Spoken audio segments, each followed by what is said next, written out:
বিশ্ববিদ্যালয়ে ছাত্রী শ্লীলতাহানির অভিযোগে প্রফেসর ভূপেশ দেববর্মাকে যথারীতি সময়ের মধ্যে বরখাস্ত করার দাবিতে এবিভিপি ছাত্র সংগঠনের পক্ষ থেকে বিগত 3 দিন ধরে বিক্ষোভ প্রদর্শন করতে দেখা যায়।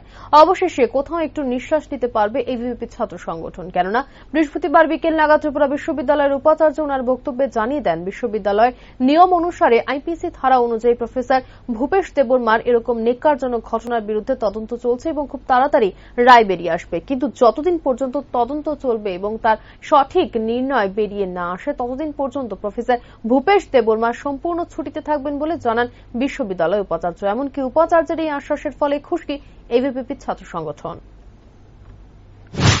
आपको बता दिया ना हमको, तो ऐसे मामले में हम यूनिवर्सिटी ग्रांट कमीशन का रूल्स एंड रेगुलेशन फॉलो करते हैं। तो अकॉर्डिंगली अभी इंक्वायरी हो रहा है, आईसीसी अपना काम कर रहा है। जब तक इंक्वायरी का रिपोर्ट कंप्लीट नहीं होगा तब तक मैंने अब ऑलरेडी बता दिया, वो कैंपस भी नहीं आएगा, कल से छुट्टी में रहेगा। Thank you sir, thank you. Okay, বিষয় একটা আমাদের সামনে আজকে আমাদের এই 2 দিন ধরে আমাদের আন্দোলন সারাদিন ধরে আমাদের ডিমান্ড ছিল যে ওনারা যতক্ষণ না ইনভেস্টিগেশন হবে, ওনারা যতক্ষণ সাসপেন্ড না করা হবে, ওনারা ক্যাম্পাসের মধ্যে যেন না ঢুকতে দেওয়া হয়।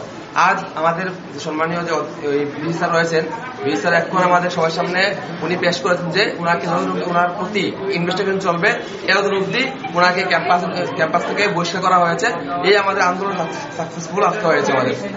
Thank you.